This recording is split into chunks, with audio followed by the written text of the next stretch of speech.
Bana Mukono, bana Kampala n'ebitundu ebyetooloddewo nze mbakoola emipiira emirungi kikwatagane batuleze emmotoka tewaliwolaga Agenox tires and batteries faba tusawana emipiira emirungi gyonna giriko warranty ya mwaka so tusanga bifo bibiri tulina mebaga wa Shell Chagwe oba Shell Agip abamu gye bita Shell Sina Supermarket oba wali ku Jomai enamavu.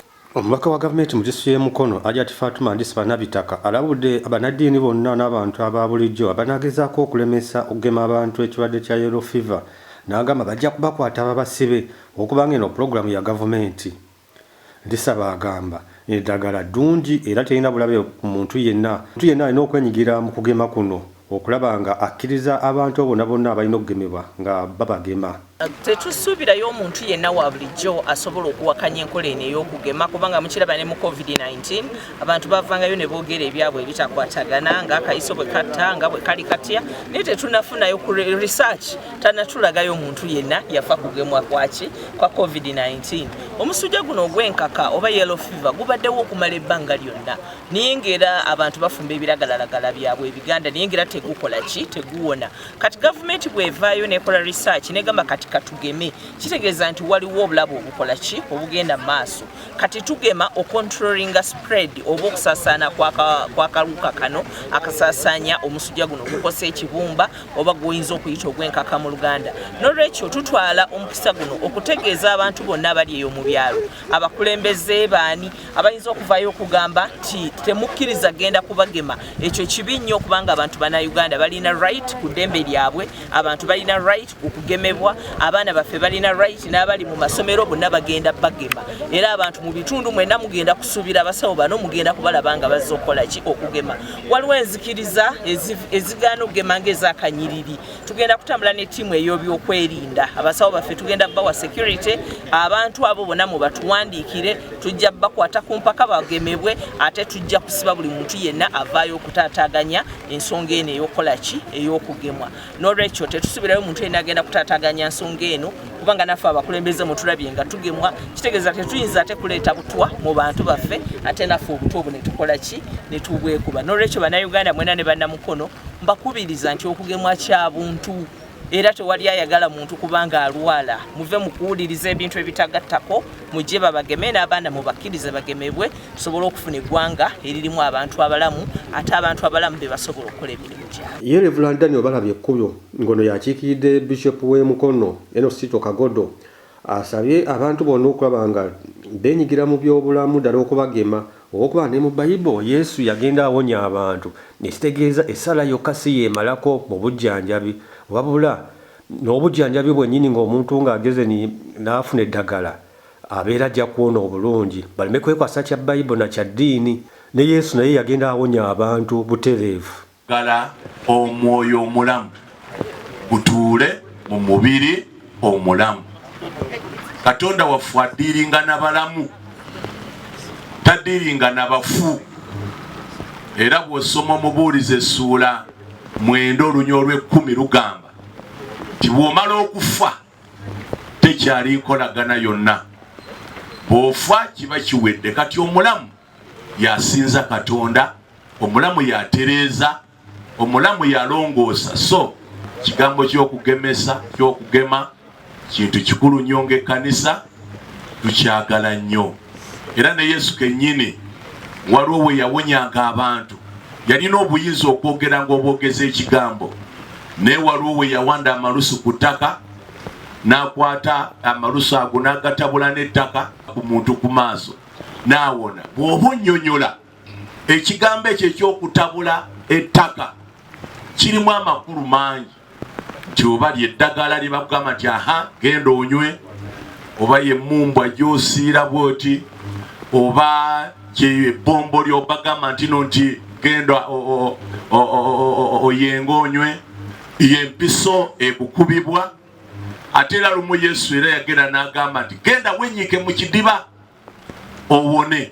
Kitegeeza Katonda waffe naye alina polosesi zayisizaamu abantu okuwona. So wenge ekkanisa era mukaddafu omulabirizi parishes zonna eziri mu diocese 74 n'amakanisa 726 bonna yabakubiriza okulaba era bonna bakimanyi bulungi ekyokwegemeza. So twebaza nnyo gavumenti bwe mutuyita. Ndisaba agamba okulaga muno eddagala lino ddungi nabo kennyini ng'abakulembeze benyigiddemu nabo kennyini bateekamu emibiri gyabwe ne babagema. So omuntu yenna talina kubaana ku kyakonna okugamba muno eddagala fu oba ligina mukolako obulabe. Era tukubiriza bannamukono mwenna okuvaayo mukkirize babageme omusujja guno ogw'enkaka kubanga omusujja guno mubi gwonoona ekibumba gumala ebiseera nga tugenda mu ddwaliro nga tujjanjaba ebintu bye tutategeerekeka naye ng'ebibumba byaffe bye byonoonese ate era n'abaana baffe mubaweeyo babageme kubanga eddagala lya bwereere teririna buzibu bwonna era mundabye nz'omu ku bantu abasoose okutwala omukisa guno okwegema omusujja guno ogw'enkaka oba gwolina okuyita yellow fever.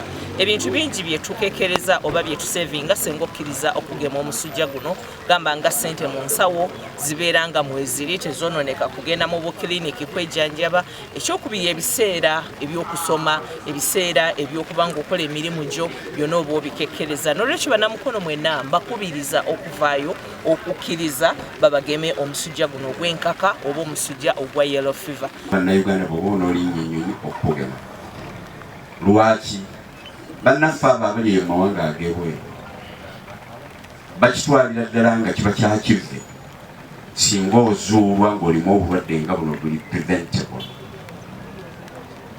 Muyinza okuba nga mukimanyi nti bannaffe abo mu mawanga ag'ebweru kekakutanda n'olinnya ennyonyi n'ogenda ebweru ng'olimu obulwadde buno bwayita obwa malaria. Bw'otuuka eyo ne kakutanda eggulo limu n'ofuna obulwadde obwo ne busituka ne bakutwala mu kakiriniki oba mu kadispensary ne bakupima ne bakusangamu kibayita malaria enkeera waalo bakulinyisizaawo ennyonyi ne bakukomyawo kubanga bo ekigambo ekikwatagana n'obulwadde obuli preventable baakirabuukirira era bakola ekisooka okubeera nga abantu bonna babagema babeere bulungi. Ssekyobeera Ejjabooge Lubanga asabye abatwala ebyobulamu mu kitundu ky'e Mukono okulaba nga buli kaseera bayivolvinga obwakabaka bwa Buganda mu pulogulaamu zonna z'abataddewo. Abantu betukulembera be bamu bwe tukulembera abantu abalamu abali obulungi abasula obulungi abajjanjaba obulungi ebyo ebimu ku bigendererwa ebikulu ebya Ssaabasajja Kabaka. Yakwebagaza gavumenti yaffe eyawakati olw'enteekateeka eno kubanga mulimu ebintu by'obuusa amaaso obulwadde n'olowooza nti butono ng'ate bunene nnyo nga bugenda kufuuka namutta. Njagala kubategeeza naffe ng'obukulembeze bw'Obwakabaka mu ssaza ly'e Kyaggwe nga tuli wamu n'abaami ba Kabaka ab'amagombolola 14 ezikola essaza ly'e Kyaggwe. Era wano akiikiridde ab'amagombolola waali wano omumyuka wa Mitumeera Kawuga Inginiya Musoke omukubireko mu ngalo n'abakulembeze abalala kubanga ntuuse mu kikeerezi sibeetegereza bulungi. Tugenda kukola obutaweera okugatta eddoboozi lyaffe n'okkunga tulabe nga abantu beenyigira mu nteekateeka eno ebyokulaba nti beetangira ekirwadde ekyo ky'omusujja ogwa yellow fever. N'olw'ensonga eyo njagala kwebaza enteekateeka eno yonna era tugenda gyetabamu nnyo gyakunga bannakyaggwe abatulaba n'abatuwuliriza. Enteekateeka eno tugyetabemu nnyo bantu bangi nnyo babeereyo basirikira n'endwadde.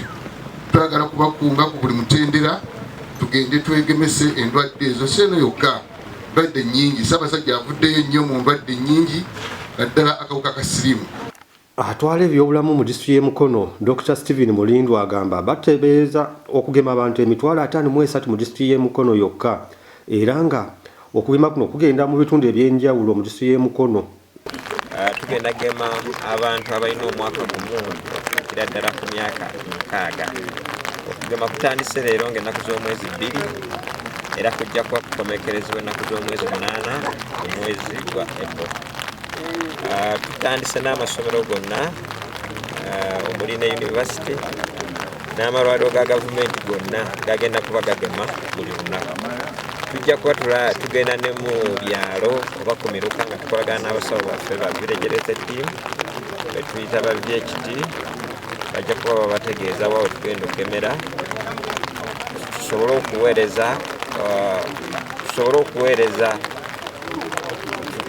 okukendeeza olugendo ku bantu baffe bandibadde batambula okugenda okubagema. Eddagala tuufu lyagezesebwa ekitongole eky'ebyobulamu esangibwa nga tuufu era lye bulijjo lye tukozesa okugema yellow fever. Weekumire ku Bikunja Channel okusobola okumanya ebyo byonna bye tusobola okutuusaako.